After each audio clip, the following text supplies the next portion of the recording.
Pro Group Management. Workers' comp that works for you.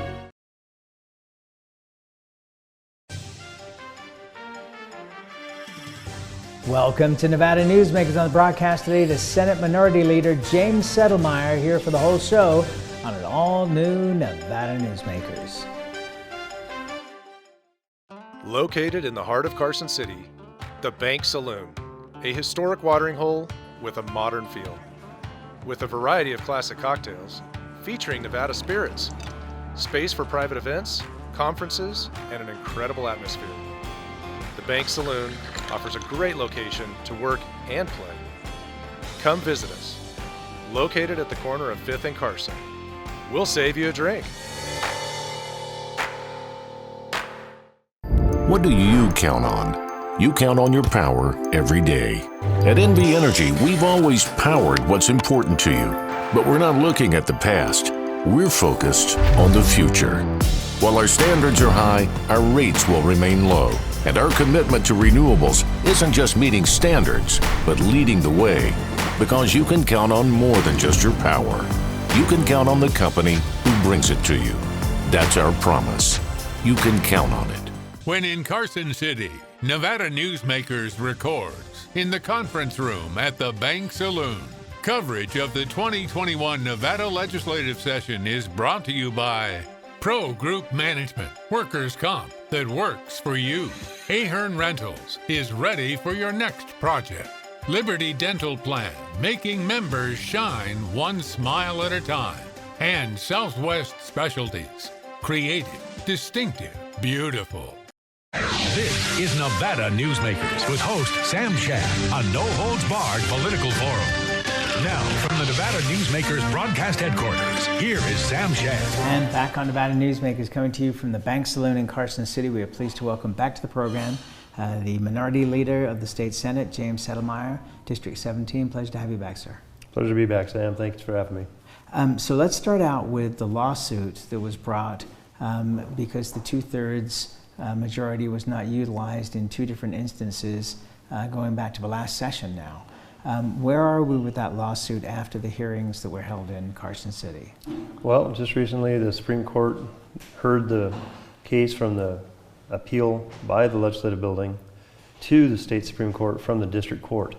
So in that respect, we feel very positive about the hearing. We think it went very well. Of course, you can never be 100% sure within a Supreme Court. They're final because they're final. So that's what we have to wait for is their ruling. Some people feel they'll get it out pretty quickly. However, the last time we had oral arguments in front of the Supreme Court, they said they'd rule expeditiously, and that was 5 months later. Well, for the Supreme Court, that could be expeditiously. If they were to rule in the near future in favor of your lawsuit, or against the Legislative Council Bureau's lawsuit, which is the one that they're discussing, correct? Mm-hmm. What kind of hole would that blow in the budget? Well, it doesn't really create a hole. It just shows that they stole money from people when they didn't have the authority to. So in that respect, it'd be about $107 million that they're trying to utilize going forward, and probably about $107 million going backwards that they have to either refund or find some way to get the resources back to those individuals who paid the money who didn't have to.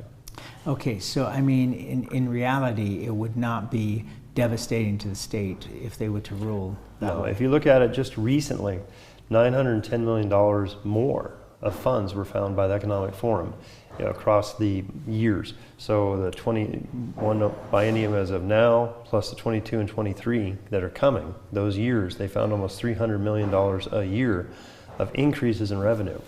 You look at the resources that were distributed by the federal government, a lot of them were unfortunately used at casinos in the respect that people didn't necessarily pay off their debts, and therefore we've had a large increase in the gaming revenues down in Clark County, which of course make up a very large portion of the state's budget, including the LET. So it was interesting to see the live entertainment tax bounce back, especially because we don't necessarily have a lot of shows going on yet. Yes, that is true. One of the other interesting things was to see local casinos doing phenomenally well. And I talked to a major casino owner quite recently, and he said that the way that casinos are operating now, has changed forever, and that they are on a much more profitable line.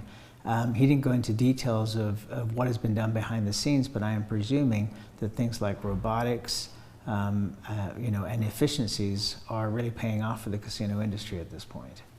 Well, that probably makes a lot of sense. You look at some of the smaller casinos that were able to increase their shares during the pandemic, so a lot of the larger ones shut down. But as you mentioned, kind of the more corner type casinos that really don't have that many employees, maybe one or two, versus the casinos down in Clark County or in Reno that have large employee bases, they were shut down, but the smaller ones were still open, and people were looking for an escape. The pent-up demand has been going on for months now. I mean, we saw from the people in casinos that were reporting to me, was saying even prior to Christmas of last year, that people wanted to book parties, they wanted to book Christmas parties, they wanted to book conventions. So that has only built up since then until now. So, it seems to me that, the Economic Forum is always conservative and should be in their projections. But we're going to see a whole lot more revenue coming into the state's coffers because of this pent-up demand. I agree with the concept of the pent-up demand, but I think the problem that I've run across in the businesses that I deal with, they can't find employees. They'd love to open up their restaurants back to 100% capacity. So they've even taken off, the blue tape or the red tape, on every other table and things of that nature. But they can't find the people to actually help them staff that extra tables. And, this has of course become a political football at this point in time, because you have the administration saying, no, it's not the unemployment that's being paid that's the problem. But the reality is, why would somebody who's getting all this unemployment that exceeds what they would get from their regular job, why would they give that up to go back to work? That doesn't make any sense. To me, maybe we should think about incentivizing, if we're going to use those resources from the federal level, maybe we should incentivize people to go back to work. And how would you do that? Well, instead of doing $300 a month to stay at home, how about giving you $300 a month to be at work? Especially for jobs that are vacant at this point in time. Again, there's just every place I go, and especially in northern Nevada, it seems every other radio ad is from some box store that's paying $15 to $18 an hour for anyone who will show up and help them with their problem. Well, I've got a little news for you, which is last night the applied companies posted an ad on Facebook where the average rate for clerical was up around $23. And in my other life, I run an advertising agency, and I'm about to launch a campaign for workers in the field. They're paying $23 an hour. So that's a lot of money, much higher than the numbers we've seen before. And so, do you think that those numbers are going to drop back to a more normal level once the federal money's run out, which is supposed to be, in September? Or do you think that we're going to see, because the $15 minimum wage is out the window. Yeah. You can't get anybody for $15 an hour. In northern Nevada, at least. Some people say down in Clark County it's a little bit different, but definitely in northern Nevada, trying to find someone $15 an hour, that's the start. That's the absolute start, if you can even find anybody that would be willing to work for that. No, I think that for quite a while, we're going to be on a trajectory of higher wages, but unfortunately we're up to higher prices. You look at some of the larger retailers out there, Procter & Gamble, they said expect substantially higher prices on their goods in the next 6 to 8 months. Unfortunately, I think we're in a period of a little bit of inflation. Yes, but not enough to stop what the federal government is doing, because that's already in play, which is to pump, what they're saying is generational leaps forward. Do you agree with that scenario? As far as pumping more money into the economy that way? Correct. I think it's very problematic, because sooner or later someone has to pay those bills. And I think it's very bad to put our children and grandchildren in that spot. Okay, so I'm going to say the same thing that I said to Harry Reid to you, which is I have been hearing this my entire adult life, which is if we keep borrowing at this rate and not paying back the money, that our children and grandchildren are going to pay for it. Well, I got a grandchild now who's an adult, and she's still not paying for this. Well, I'll let you answer, but what I was going to say was that in the economists I've spoken to, and they're on both sides of the fence, which is some are in favor of putting more money into the system. Some are the kind of people that say, no, don't put money in the system. At this point, they all agree that you're borrowing money at 0% interest rate. You're never going to pay back the principal. Therefore, you can do this without it having a long-term cost on the economy. So how do you square that circle with children and grandchildren are going to pay for it? Well, I look at the aspect of how much you go back 50 years ago, how much do we pay percentage in taxes compared to now? So we pay a fair amount more in taxes than we once did. There's new taxes every time you look around. The other aspect I look at what point will other industries or worlds look at us and go around the globe and go, you know what, maybe this isn't a good idea to continue to loan money to people for this purpose. At what point will people no longer want to buy our bonds? All right, but then this is just a discussion, but Europe is about to do exactly what we've been doing, which is flood their economies with cash to bring themselves back from COVID. And we'll see how that works out. I worry that if everybody's printing money, what happens here? We'll see. And you're a businessman, I'm a businessman, beyond what we're doing in terms of the show or politics. And none of this makes any sense for those of us that have grown up, coming out of the recessions and, the depressions and World War II and all the rest of it. I'm a little bit older than you are, but none of this makes sense in that world. And so, does money no longer have a value? Or has that value disappeared because now you have the ability to, because it used to be, I remember talking, again, forgive me for keep on bringing up Harry Reid, but I've talked to him for 30 years. At one point I said to him, the smallest number you deal with in Congress is $1 billion. And he said 10. I said, what? He said 10 billion. That was the smallest number. And this is probably 10 years ago that Congress was dealing in. Now it's trillions. I agree, and that to me is scary. When the average citizen can't wrap their head around this whole concept, and I can't, the concept of a checkbook. You should have so much money coming in and so much money going out. This concept of just continuing to print money and spending it when you don't have it coming in, to me, we should have a balanced budget. That made sense at one point and for a long time. Right now, we have to do it as a state, but that's not going to stop the feds from sending us. Do we have to do it as a state? You look at it, we're going to basically balance. They've already had several bills that have said, you know what, in order to not have these cuts, we're going to go ahead and say that if and when we get the money from the American Recovery Act, it'll backfill this so that way we don't have to have these vacated positions and things of that nature. So they've already done that too. Right, but don't they, by sine die, have to have a balanced budget legally? One would believe, but they're stating that they can go ahead and have language that says they can rely on the funds that aren't here yet. Really? And that passes legal muster? Amazing what passes legal muster.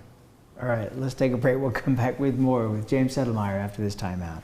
Hi, I'm Renee Summerhour, digital news anchor here at 7 at 7. Watch our streaming nonstop newscast immediately with your mobile phone. 7 at 7 is the new way for you to get every bit of local news you need in just 7 minutes. Breaking news, local neighborhood news, weather, and sports are just a click away. Reporters bring you all of what's happening in the Valley.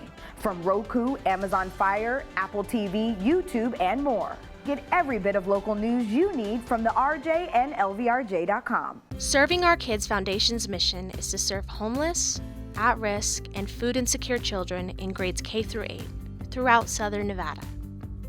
During the pandemic, Serving Our Kids has seen a 42% increase in the number of children served, providing more than 4,500 meals to kids in over 100 schools weekly. Serving Our Kids is powered by community support and volunteers. To learn how you can help, visit servingourkids.org.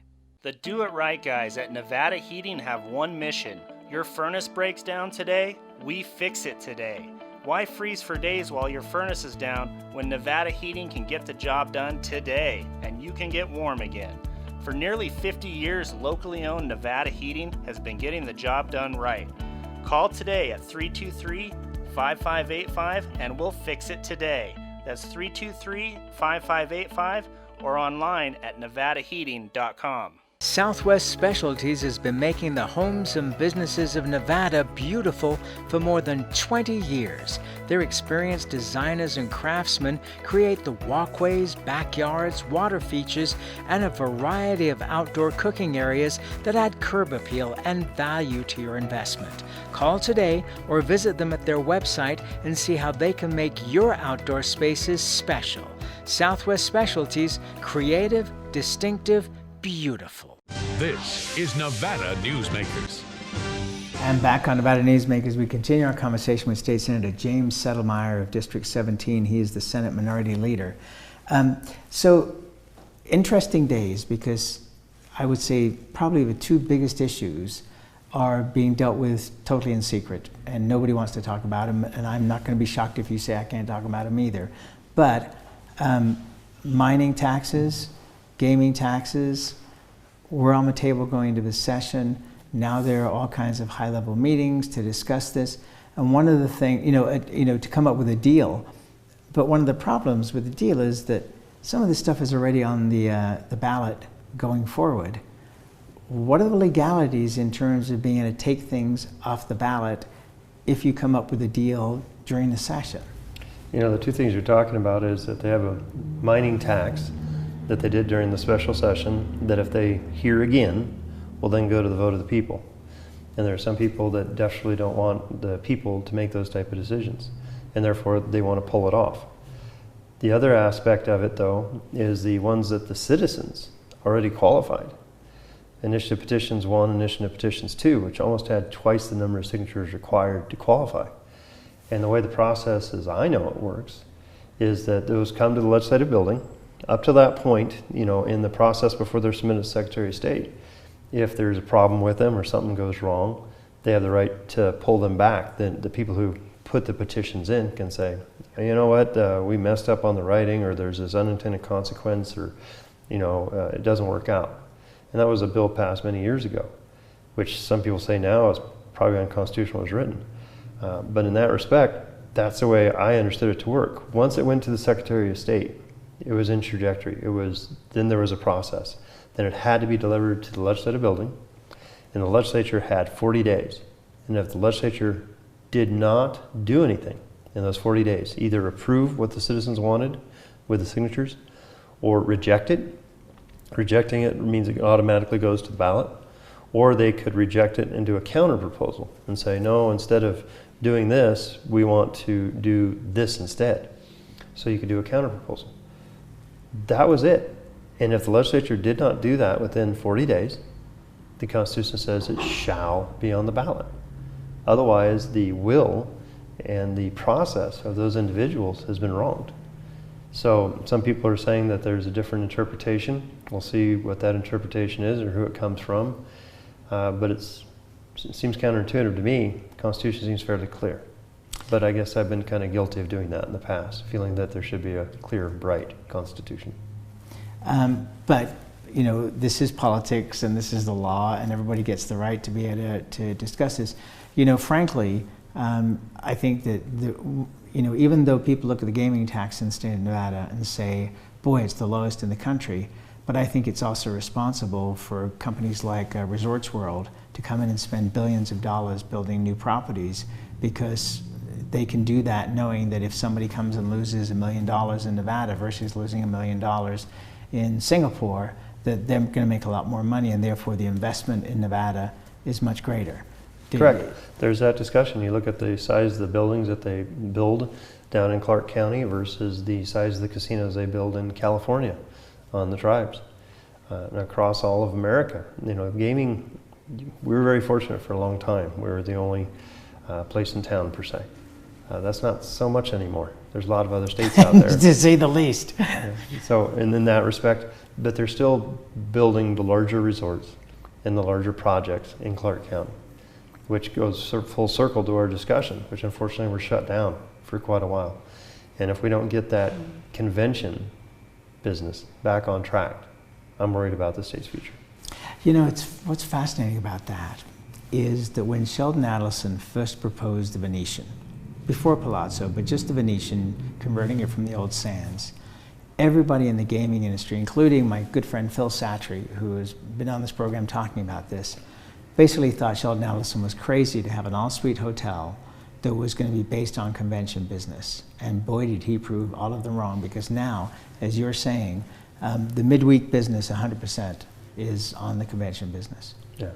Now, there's many other things going down in Las Vegas, though, that we haven't had an opportunity to see, because unfortunately, when they were supposed to come on, is about the same time COVID hit. And I'm talking, of course, about, you know, the Raider Stadium. There's a lot of people that said that this would be a reincarnation for the state of Nevada in many respects. It would be almost as important as gaming. And we haven't really seen the full effect of that yet. Well, I'll tell you what's seen the full effect of that is the value of the Raiders. Because of that new stadium, I believe it was close to tripling the value of that business. So yeah, that's pretty amazing. Just briefly, the mining taxes and the fact that we have discussions going on with mining that, you know, would raise their taxes but would affect other businesses. What are your thoughts on that, if you can talk about it? You know, the interplay, I find it oddly bizarre that there's a lot of discussion about the initiative petitions in relation to mining. So it seems strange to me that the two are so interlinked. Or maybe it's a situation where now we see that mining and gaming, in some respects, have lost a little bit of the political power they once did. Because it used to be they just dealt with everything independently. Now it seems they're having to team up in order to try to find a balance. Maybe that's wise too, because to me we need to get out of this idea of, you know, gotcha. You know, come in here every couple of years and then saying, we're going to go after this industry. Okay, we got this industry. Next year we're going to go after this industry. Maybe we should have a more holistic viewpoint of what's good for the entire state of Nevada. Okay, so you're okay with these our two major industries teaming up to work things out? Oh, I think that it's good for all the industries to team up and to try to figure out what's right for the entire state. I don't think it's wise in the past where sometimes politicians would pick one industry out, single them out from the herd per se, and go after them. Are you involved in these discussions, or are the Democrats keeping you out of the loop? I'm not completely involved on a daily basis. The discussions are still going on. They're trying to figure out what they can, you know, deal with at this point in time. And then after that, I have a feeling you're going to say get away with? Days.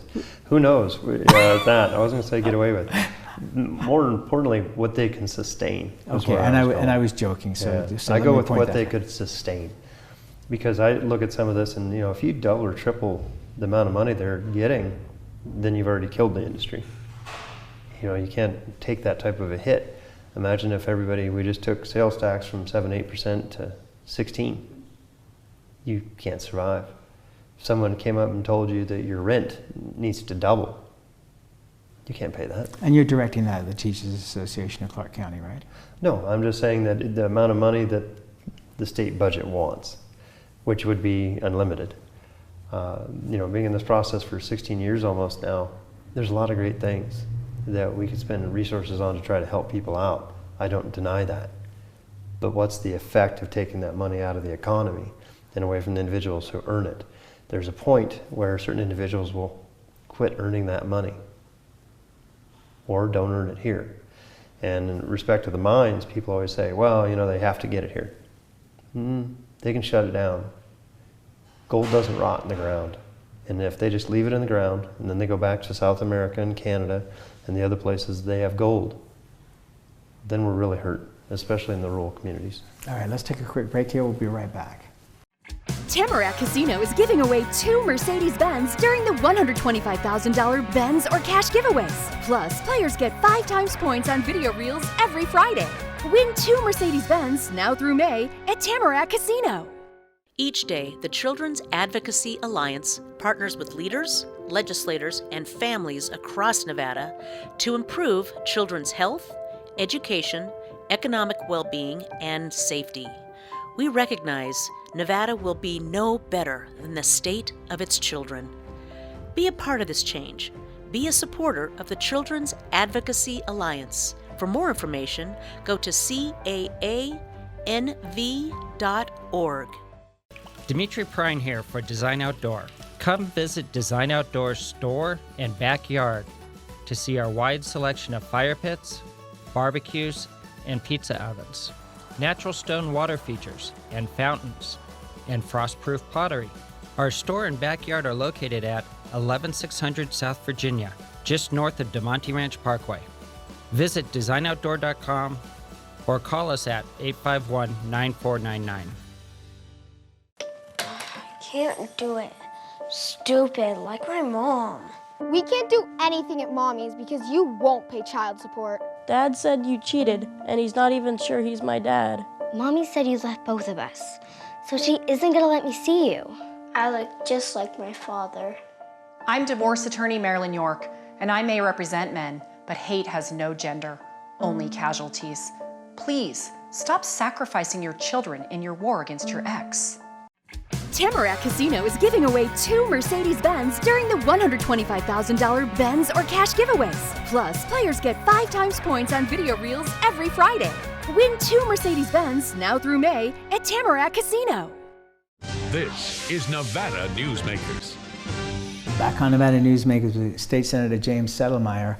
I've talked to a bunch of legislators about bipartisanship during this session. Have you found areas of common ground with Democrats in this session? There's been a few. Unfortunately, if you just look at the number of bills that were killed by the majority party of the minority party, it is sadly the most partisan session we've seen. And that's where we have to leave it. Thank you so much. Hopefully we'll get you back in here one more time before the end of session. 3 weeks to go.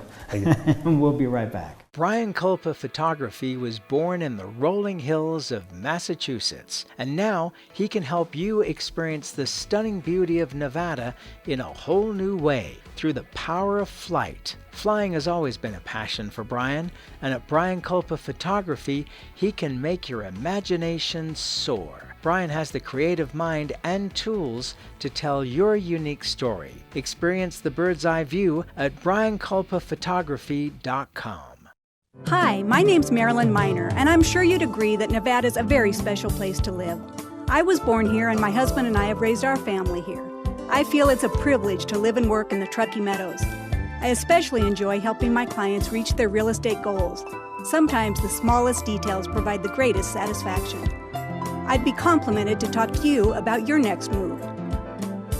Call Marilyn Miner at Dixon Realty, 742-1280, or log on to marilynminer.com. Safety. We all think about it. You think about it when he buckles in, when you check your mirrors and put away your phone. RTC thinks about safety too. In fact, we create it. Center turn lanes mean fewer blind spots. Bike lanes keep cyclists and you safe. Roundabouts reduce injury collisions, and all these crosswalks are designed to keep families like yours safe. Safety is your priority, and it's ours too. Every day, in everything we do. Pro Group Management specializes in providing industries with the necessary components to satisfy and exceed workers' comp requirements. Every business has unique needs and specific regulations. Pro Group Management stays ahead of the curve, providing up-to-date services to keep your industry in top form. Discover how we simplify your tasks, improve efficiency, and reduce expense to keep you moving in a positive direction. Pro Group Management, workers' comp that works for you. We'll see you on the next broadcast coming to you from the Bank Saloon in Carson City. See you then.